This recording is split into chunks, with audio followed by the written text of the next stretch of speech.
Okay, last time we were discussing the commas, and today we're going to discuss the colons, semicolons, and dashes.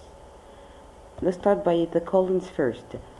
The colons, as you can see, they are like two dots, and they connect two independent clauses together. Also, it can be used to introduce list of things or explanation, and the colon must come after a complete sentence. I mean that you can substitute it with a period or a full stop. Look at this example. Yes. Jasmine brought everything she needed for the exam, including pencils, a backpack, and a calculator. You will find we have something wrong here. Before the colons, if you just stop here and read what's preceding the colon, do you have a complete sentence or complete sense? Interact, please. Do you have a complete sentence or complete sense? Of course not. We don't have a complete sense here before the colons because we had including something missing. How to correct this mistake? Jasmine brought everything she needed for the exam, and then two colons. Before the two colons, we have a complete sentence or a complete sense. I mean, I can put a period or a full stop here.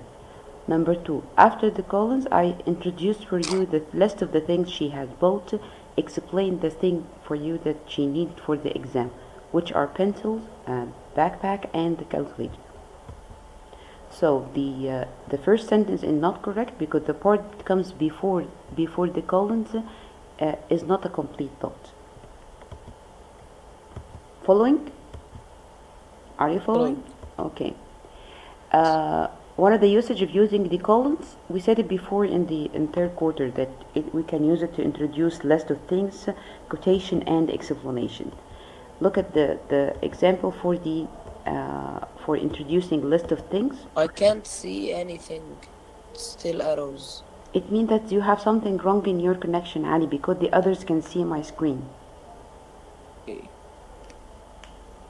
Try to log out and log in again. Okay, the example of introducing a list of things like this here, we covered many of the fundamentals in our writing classes. Fundamentals means the important features. And then I put a colon, grammar, punctuation, style, and voice. Before the colons, if we just put a period here or a full stop and end our sentence here, would it give you a complete sense or a complete sentence? Yes. We covered many of the fundamentals in our writing class. This is a complete meaning. I can stop here by adding a period or a full stop. But I put a colon, number one, because before it I have a complete sentence, and after it I introduce the list of the things that we have studied in the writing class. Those fundamentals, those important features, which are grammar, punctuation, style, and voice.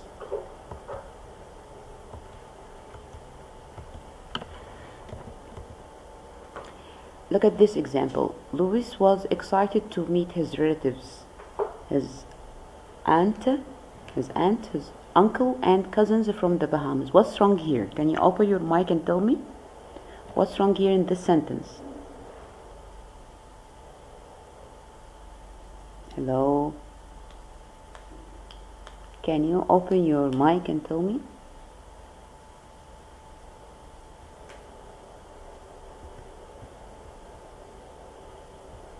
Are you still here?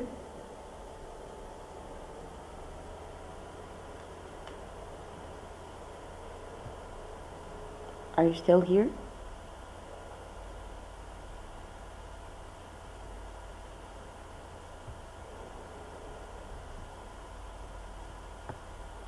Yusuf, as you had a problem in your mic. Yes, Yusuf, you should. Can't you open your mic so I can hear you better than reading? Because when I open my screen, I can see the chat, the public chat. I can see it.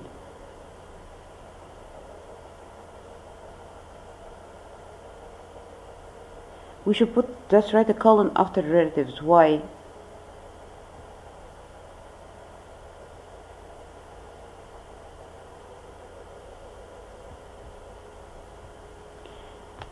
Okay.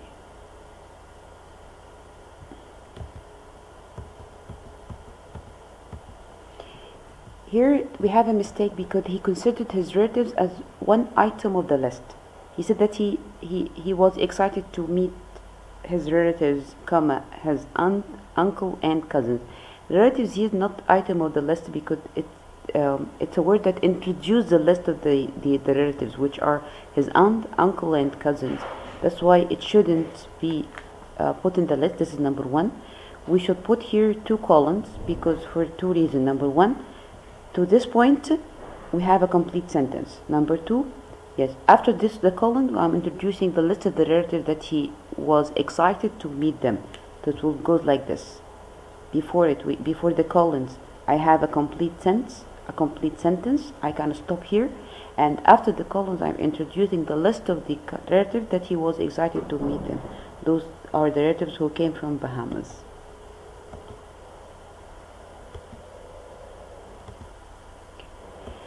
Also, one of the things that it can introduce, the colon can introduce quotations said by someone. Like when you say Shakespeare said it best, to thine own self be true. I'm not using one of the speech verbs. Like I didn't say he said, or I didn't say he reported, he answered, he added. No, I'm just saying here, I have here a complete sentence. Shakespeare said it best, and then followed by a colon. I'm still following the correct rules of the colon, and after the colon here I introduce the quotation said by Shakespeare. Here another example. Holmes wrote this about freedom.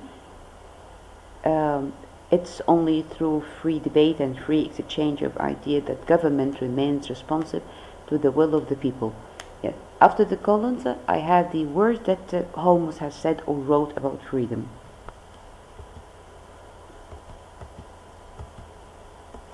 I can also, after the colons, I used to provide, the colon used to provide explanation. Look at this example. Many graduate students discover that there is a dark side to academia.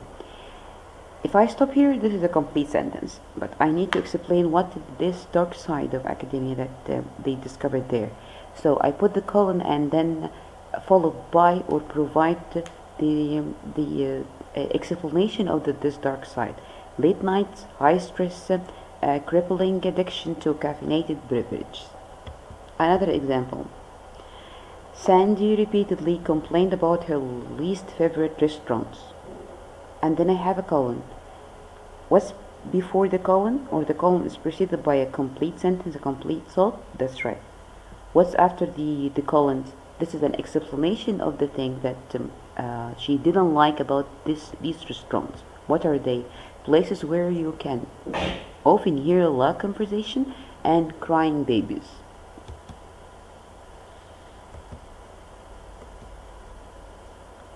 We are still in the same sentence I showed to you in the previous slide.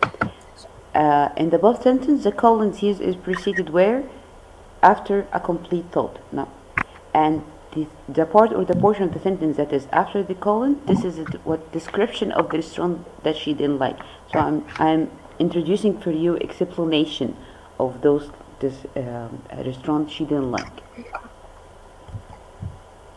Some mistakes in using the colon, some common mistakes. One of the things that the colon, you use it between a verb and its object or its complement, like this. The very best peaches are those that are grown in the great state of Georgia. What's wrong here?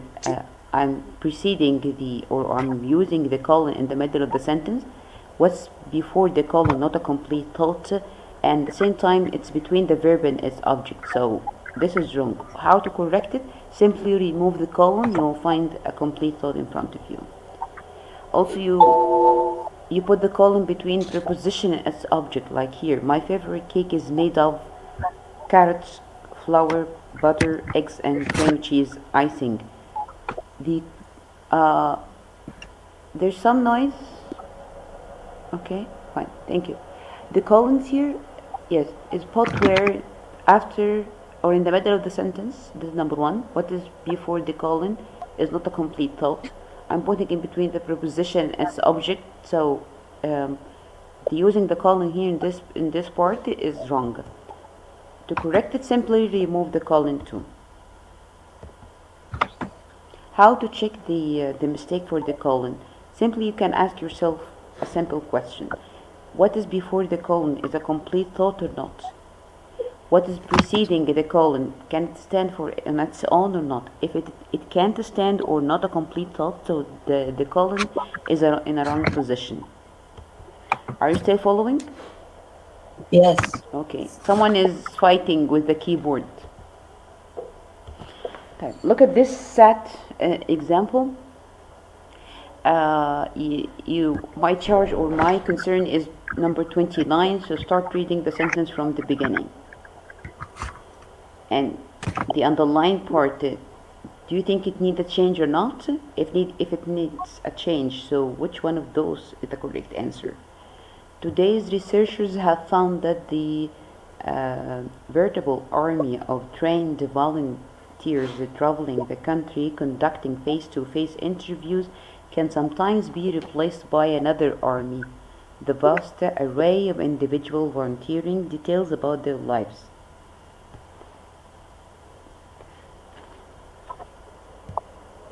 Who can hear me? So you can answer.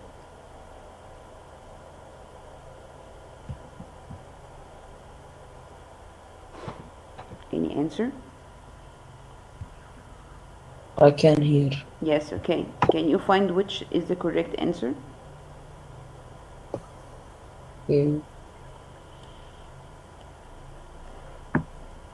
C. C. Semicolons, not colons?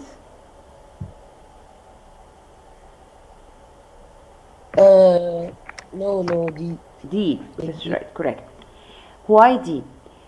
First, after this one, the portion of the sentence after army, which is this part, the vast array of individual volunteering details about their lives, this portion describes the other type of army. So we need to punctuation to separate the complete thoughts between them, those two parts. So until army here. Until army, this is the complete thought, and the other one is another complete thought.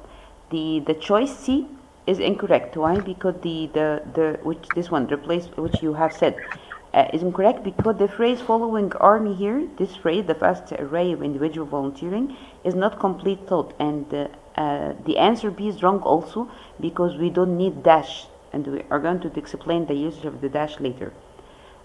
So the correct answer is D, as you said. Okay. Yeah. Let's go to the semicolon. Semicolons, if you remember, it's look like a comma, and above it we have the a dot.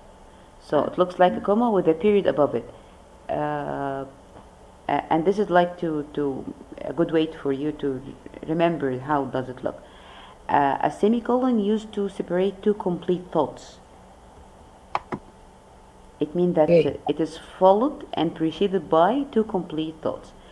To know that the semicolon is used in the correct place, you have to replace it by a period or a full stop.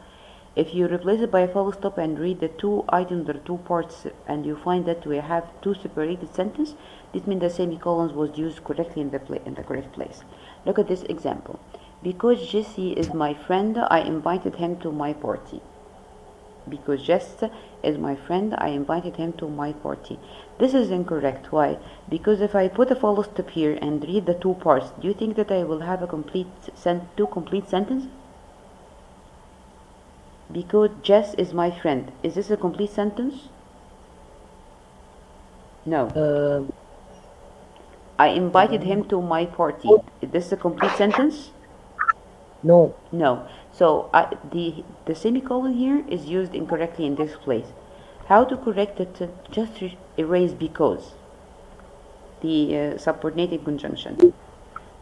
Erase because. And you then read the two sentences. Jess is my friend. I invited him to my party. If I put a period here or a full stop and read each two parts separately, I think I will have two complete sentences. Jess is my friend, this is the first part. I invited him to my party, this is the second part, and both of them are complete thought or complete sentence. So I can put the semicolons here. What did I do with the semicolons? I connected two complete thoughts together, or two independent clauses together, or two simple sentences together. Do you remember? Yes, I can substitute the semicolons with one of the coordinated conjunction, which are the fanboys. Yes, I know. Yes. Them. Excellent, Ali. Now I have a set example. My concern is number 33, so you have to read it from the beginning of the sentence.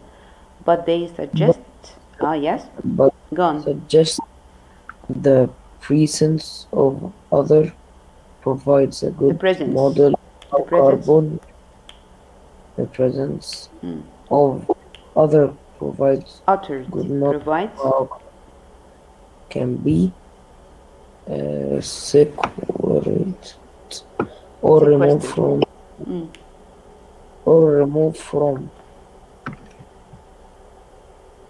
or removed. Yes. Go on.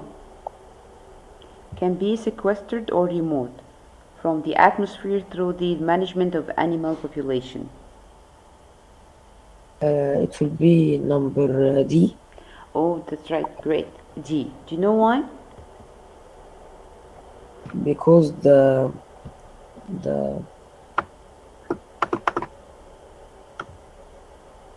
1 second. Okay. The semicolon that's used here is incorrect for a reason, because the phrase before it can't stand alone by itself. When you say but they suggest the presence of others provide a good model of how carbon can be sequestered or removed. Here, are you following? Yes. Okay. So the sentence here can't stand alone as a complete sentence. Now we have to the using of the comma. Using of the comma here should be used. If you look at the choice B and C, both of them are wrong because we can't place a comma after a preposition like here. We can't put a comma after the preposition here or after or here. So both of them are wrong. D is correct because the comma separates the independent clause from the explanatory clause, which is from the atmosphere through the management of animal. Okay. Okay. Other common use of semicolons. It separates items in the list when those of items already contains the commas, and I have explained it before, but just say it again. Suppose that you went to the grocery and you bought apples, grapes, and pears. So you will say in a sentence, and also to say it, you are going to separate these items with comma and n. You will say it in this way: I bought apples, comma, grapes, comma, and pears. Now, suppose that each of those items have something to describe it, like you say in this. You want to say that the apples were shiny and ripe, the grapes were small, sweet, and juicy, the pears were firm. Now, how can I list these things in my sentence? I have now three main items, which are the apples, the grapes, and pears. And with each item, I have more than one adjective to describe it. So, how can I separate it with comma? If I put it in this way, I bought shiny, ripe apples, small, sweet, juicy grapes, and firm pears. There would be a confusion here, because it will not give the reader a clear vision of the thing that I have bought. Everything here is just scrambled with each other. I need to separate these items to mainly things. First, look for the main items, which are apples, grapes, and pears. These main items should be separated by something stronger than the comma, which is the semicolon, because the semicolon is stronger than the comma. And then, within each item, main item, the list that it preceded, I can replace it, I can separate them with comma. Look at the answer. It will look like this. I bought shiny ripe apples. The first item is apples, and I described it by shiny and ripe. That's why I separated by comma. And moving to the next item, I put the semicolon. What is the next item? Grapes. The thing that connected to the grapes, that the grapes were small, sweet, and juicy. The third item, which is pears. Yes, I described pears by being that they were firm. So if I have list of things, and for each list of them have a list, other list things or minor list, I have to look for the main items first, separate them with semicolons, and the minor list separated by the by commas. Also, we have said this before, we can use the semicolon to connect two sentences together or two independent clauses together, and instead of the coordinated conjunction, the fanboys. Like this example, I went to the grocery store today. I bought a ton of fruits. Apples, grapes, and pears were on sale. Now, I have three sentences. I can't use the semicolon to connect three sentences together. I need to choose two sentences only to connect them together. The most close one, what are they? You can say it, I went to the grocery store today. I bought a ton of fruits. Now I choose the first sentence, second sentence, and then I put the third one in a separated sentence. Follow. Both of them are separated by a period or a full stop. Or you can say it in this way: I went to the grocery store today. I bought a ton of fruits. Apples, grapes, and pears were all on sale. Which one of them do you think is more correct? Which one of them is correct, and which one of them is I have chosen the most close to sentences?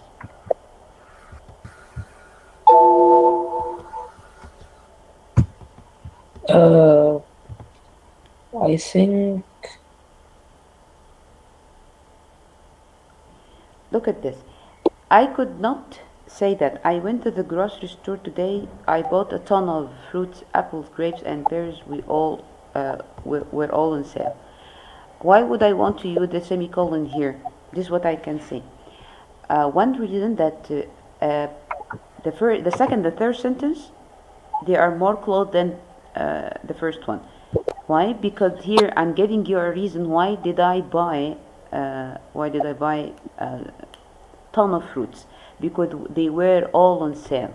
So the second and the third should be connected together by the semicolons.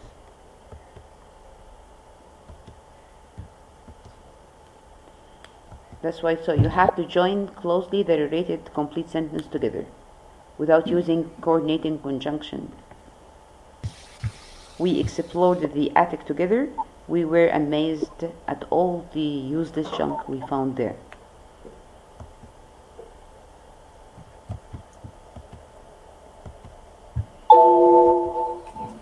Also, we can use the semicolon to connect to, we have studied before to connect two sentences or two independent clauses together, but using the conjunctive adverb or the adverbial conjunction. The adverbial conjunction is like consequently, like also, like then. It is one of the usage of connecting two independent clauses together, like the fanboys exactly. How can I put it? Yes, we put the semicolon, then followed by the adverbial conjunction or the conjunctive adverb, and then a comma.